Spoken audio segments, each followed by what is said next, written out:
ربیع الاول کا مہینہ شروع ہو گیا، 12 ربیع الاول آنے والا ہے، جس میں جشن ولادت منانا ہے، چراغاں کرنا ہے، جو محبت کے طریقے ہم کر سکتے ہیں وہ سب کچھ کریں گے، کیونکہ ہمیں اپنے نبی کی ولادت پہ خوش ہونا ہے، نبی کی ولادت میں خوشیاں منانی ہے، اور ان کے آمد پہ جو ہے ایک دوسرے کو مبارکباد دینا ہے، کیونکہ ہمیں اپنے نبی سے بہت پیار ہے، بہت عشق ہے۔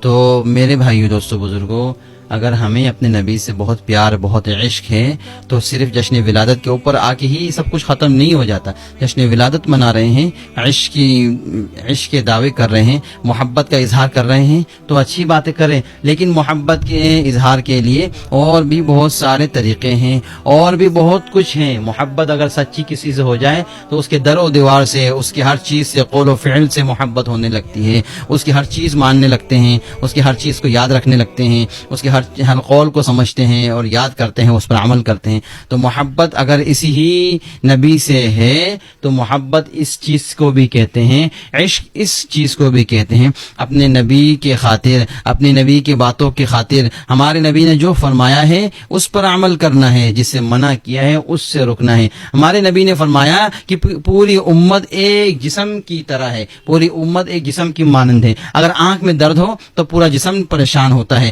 کان میں درد ہو پورا جسم پریشان ہوتا ہے، سر میں درد ہو پورا جسم پریشان ہوتا ہے، جسم کے کسی بھی حصے میں اگر درد ہو تو پورا جسم پریشان ہوتا ہے۔ تو آج ہم 12 ربیع الاول اگر منا رہے ہیں، ہمیں اگر اپنے نبی سے پیار محبت ہے، تو میرے نبی نے یہ بھی فرمایا ہے کہ اگر کسی جسم کے کسی حصے میں اگر تکلیف ہو تو پورا جسم ڈسٹرب ہوتا ہے۔ تو آج ہماری امت کے، ہمارے ماں بہنوں کے اوپر کیا حالات آئے ہوئے ہیں، جہاں جہاں ہمارے سامنے ہیں، ہم ان کے درد میں، ان کی تکلیف میں، ان کی پریشانیوں میں کیا ہم حصہ لے رہے ہیں۔ وہ اگر پریشان ہیں تو ہمارے نبی کا فرمان ہے گویا کہ ہم بھی ایسے ہی پریشان ہیں۔ اگر میرا بیٹا، میری بیٹی، میرے گھر کے کوئی فرد اگر بیمار، پریشان اور نڈھال ہو جائے تو ہمیں جو ہے پریشانی ہونے لگتی ہے، ہم جو ہے پریشان ہو جاتے ہیں۔ آج ہمارے امت مسلمہ کے کہاں کا لوگوں کے اوپر برے حالات آئے ہوئے ہیں، ہم ان کے لیے کیا کر رہے ہیں؟ ان کے لیے دعا کر رہے ہیں، ان کے لیے مالی تعاون کر رہے ہیں، ان کے لیے ہم جو ہے ہر ممکن جتنی ہم سے ہو سکتی ہے کوشش ہم کر رہے ہیں، ہم ان کے لیے جو ہے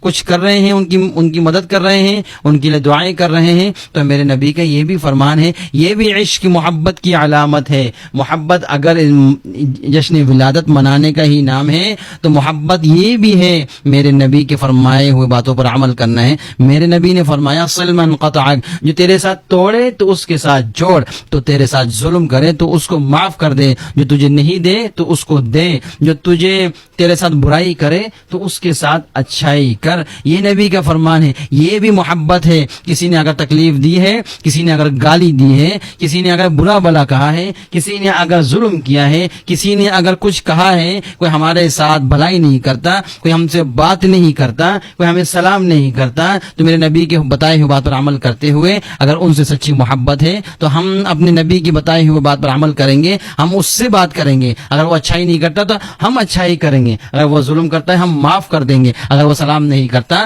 تو میں سلام کر لوں گا، وہ اگر مجھ سے بات نہیں کرتا تو میں بات کر لوں گا۔ آج ایسا نہیں ہے، صرف محبت الفاظوں میں ختم ہو گیا ہے، عشق الفاظوں میں ہی ختم ہو گیا ہے۔ ہم اپنے نبی کی باتوں پر عمل نہیں کر رہے ہیں، ہمیں اپنے نبی کی باتوں پر عمل کرنا ہے۔ محبت اس کا بھی نام ہے، عشق اس کا بھی نام ہے کہ جماعت سے نماز پڑھنا، نمازوں کی پابندی کرنا۔ میرا نبی بیمار ہے، حالت مرض الوفات میں ہے، پھر بھی 2 صحابی کے سہارے سے مسجد میں جا کر جماعت سے نماز پڑھ رہے ہیں۔ یہ بھی عشق ہے، یہ بھی محبت ہے۔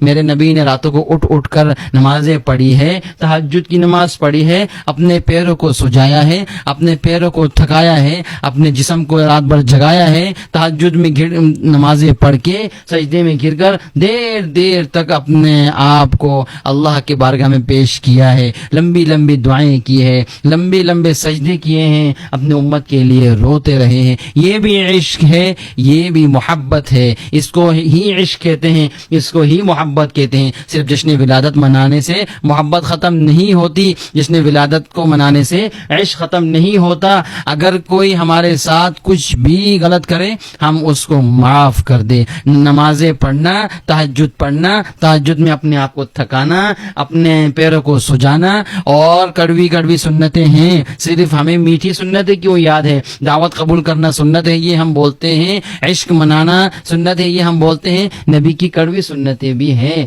بہت ساری سنتیں. اگر کوئی منہ پر اگر برا بلا کہے تو اللہ کی رضا کے لیے معاف کرنا. میرے نبی نے تو پتھر کھا کر بھی، اپنے جسم کو لہو لہان کر کے بھی کسی کو بد دعا نہیں دی، کسی سے ناراض نہیں ہوئے. فرشتے بھی آسمان سے اتر گئے، اے نبی آپ حکم دیں تو دونوں پہاڑوں کے بیچ میں رکھ کر طائف والوں کو ختم کر دیں. لیکن میرے نبی نے فرمایا نہیں، میں ان کے لیے بد دعا نہیں کرتا. یہ نہیں تو ان کی اولاد میں سے نیک لوگ پیدا ہوں گے، میرے ماننے والے پیدا ہوں گے. جنگ بدر میں نبی صلی اللہ علیہ وسلم اتنی دیر تک روتے رہے، اتنے نڈھال ہو گئے. حضرت ابو بکر رضی اللہ عنہ پیچھے سے آ کر کندھوں سے چمٹ گئے اور پکڑ لیا اور فرمانے لگے، اے اللہ کے نبی بس کر دیجئے، اللہ نے آپ کی دعا سن لی، اللہ نے آپ کی بات سن لی، آپ نے جو کہا اللہ نے سن لیا، آپ بس کر دیجئے. اتنا نڈھال دیکھ کر حضرت ابو بکر رضی اللہ عنہ سے بھی رہا نہیں گیا، وہ بھی پریشان ہو گئے، وہ بھی دلاسے دینے لگ گئے، وہ بھی تسلیاں دینے لگ گئے کہ اے اللہ کے نبی بس کر دیجئے،